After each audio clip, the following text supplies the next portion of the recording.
नमस्कार दोस्तों, आपका बहुत-बहुत स्वागत है। आज हम एक इम्पॉर्टेंट न्यूज़ पर बात कर रहे हैं, भारतीय कंपनियों से संबंधित न्यूज़ है। इसमें जो विदेशी कर्ज़ है या इसको इस तरह से कह लीजिए जो फ़ॉरेन बोरोइंग्स है हमारी भारतीय कंपनियों की, इसमें 47% की गिरावट देखी गई है अगस्त के महीने में और ऐसा कहना है आरबीआई का। तो बेसिकली जब आप इसने ईयर ऑन ईयर लिया गया है ये, तो अगस्त 2019 की फिगर से इसको अगर देखा जाए तो इसमें 47% की गिरावट दर्ज की है।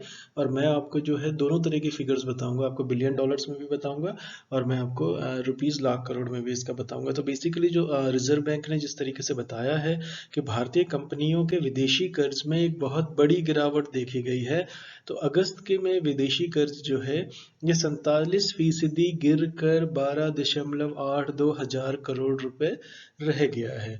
तो बेसिकली अब ये किस मद में गया, कैसे होता है, हम उस पर भी बात करेंगे। तो आरबीआई के ही अनुसार जो है अगस्त 2019 के अंदर जो घरेलू कंपनियां थी भारत के अंदर, उनका ने 24.33 हजार करोड़ का विदेशी कर्ज ले रखा था। तो इस साल अगस्त में ईयर ऑन ईयर, इसीलिए मैंने आपसे कहा तो 2019 के अगस्त से जो फिगर्स कंपेयर होके आई हैं, तो इन्होंने कहा है कि अगस्त के अंदर लिए गए कर्ज में से 11.79 हजार करोड़ रुपए जो है ये बाहरी वाणिज्य कर्ज है, जिसका मतलब होता है एक्सटर्नल कॉमर्शियल बोरोइंग्स, इसके रूप में लिया गया है। जबकि 1066 करोड़ रुपए जो है ये एक तरीके से जो इसमें लिया गया है वो आपका आरडीबीज के तहत लिया गया है। इसका मतलब होता है इशूइंग रुपी डोमिनेटेड डिनोमिनेटेड बॉन्ड्स। तो हम इस पर भी बात करेंगे। और जिस तरीके से ये इसमें बताया गया है, आरबीआई ने ही आगे इसको बताया है कि ये जो घरेलू कंपनियां हैं ने ऑटोमेटिक रूट से 11.49 हजार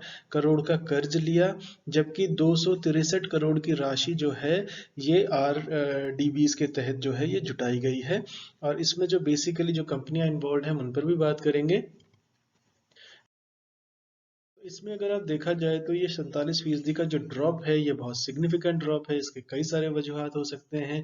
तो जो रिमेन कर रहा है वो किस फिगर पे कर रहा है, इसको लेकर के क्या इकोनॉमिक पॉलिसी है, इसका डीपर एनालिसिस होना ही चाहिए। जो इनसाइट्स हैं इसकी इंडियन कंपनीज की, तो जिसमें कोविड का इम्पैक्ट भी देखा जाएगा। तो इंडिया इंक इसको कहा जाता है, जो पॉपुलरली इंडिया इंक क्या होता है मैंने पूरे लेक्चर में आपको बताया था, मेरे शुरुआती लेक्चर्स में है ये। तो फॉरेन बोरोइंग्स जो हैं ये करीब करीब आपके 47% घट गई हैं। अगर इसको आप देखें तो 1.75 बिलियन है, ऐसा आरबीआई का डेटा ने कहा है। जो ये 12.82 करोड़ की हम बात, हजार करोड़ की हम बात कर रहे हैं, इसमें इसमें हजार होगा रिमेन्स में। तो इतना 12,000 करोड़ के बदले लगभग 13,000 करोड़ आप समझिए। तो ये करीब करीब आपका है 1.75 बिलियन डॉलर्स का। और इसमें अगर जो डोमेस्टिक कंपनीज हैं हमारी, यानी घरेलू कंपनीज हैं, इन्होंने जो बोरो किया है वो 3.32 बिलियन डॉलर्स का ओवरसीज मार्केट से उठाया था इन्होंने अगस्त 2019 के अंदर। जैसा कि मैंने आपको थोड़ी देर पहले बताया था कि किस तरीके से इन्होंने एक तरीके से जो 24.33 हजार करोड़ उठाया था, तो वो कन्वर्ट करके हो जाएगा आपका 3.32 बिलियन डॉलर्स का। तो इन्होंने ओवरसीज मार्केट से उठाया था अगस्त 2019 के अंदर। और जो रास्ता जो अख्तियार किया गया था वो था आपका एक्सटर्नल कॉमर्शियल बोरिंग यानी ईसीबीज में। अब ये जो डाटा है, जब आप इंडिया का इकोनॉमिक सर्वे देखेंगे या जब ट्रेड रिलेटेड डेटा देखेंगे या मूकी का ministry of commerce and industry का डेटा देखेंगे, director general of foreign trade का डेटा देखेंगे, तो उस वक्त आपको बहुत सहूलियत होगी। उसके आगे जब आप इसमें डीपर एनालिसिस में जाएंगे, फिर आप इकोनोमेट्रिक्स मॉडलिंग में जाएंगे इसकी, फिर आप रिग्रेशन निकालेंगे या लीनियर रिग्रेशन निकालेंगे, फिर उसमें आप ईडीएफ टेस्ट लगाएंगे, तो ये सारी चीज़ें उस वक्त आपको बहुत काम आएंगी कि किस तरीके से हमने जो इसका अध्ययन किया है ये हमें वहाँ पर हेल्प करेगा बिगर पिक्चर को लेकर के, इसलिए समझना इसको जरूरी है। तो इसके बाद अगर हम टोटल बोरोइंग्स की बात करें, तो जिस तरीके से ओवरसीज बोरोइंग्स जो ओवरसीज सोर्सेज से जो आई हैं, ये इस मंथ के अंदर में रिव्यू में रही, आरबीआई के अंदर बहुत पहली नज़र रखी गई थी। और 1.61 जो बिलियन डॉलर्स था ये एसीबीज के थ्रू में रेज किया गया। और जो रेस्ट था डॉलर 145.74 मिलियन मिलियन में ये है, और ये रेज किया गया आपका रुपये डिनोमिनेटेड बॉन्ड्स के तहत, जिसको आरडीबीज भी कहा जाता है। तो एग्जाम परस्पेक्टिव से ये इंपॉर्टेंट है कि किस किस मद में किस में आया। और इसको यूजली जो पॉपुलर लैंग्वेज में है इसको मसाला बॉन्ड्स भी कहते हैं।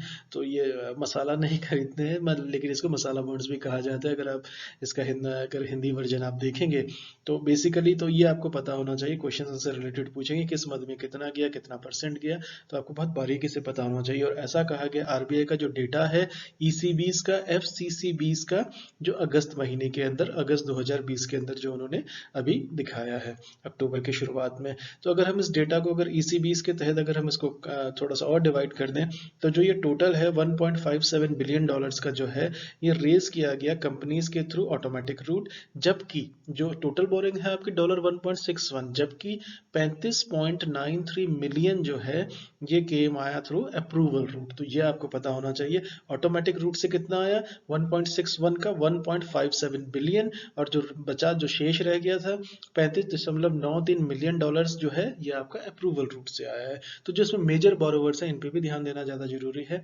जिस तरीके से बिग कॉर्पोरेट्स हैं, जो पैरामीटर्स हैं इनके आरडीबीज के, तो उसके तहत जो है आपका ऑटोमेटिक रूट के थ्रू जो ईसीबी की जो बोरिंग्स है उसमें रिलायंस, साइबूर, इलास्टोमेर्स हैं, ELASTOMERS, जो ये मैन्युफैक्चरर करते हैं आपके केमिकल्स और केमिकल प्रोडक्ट्स।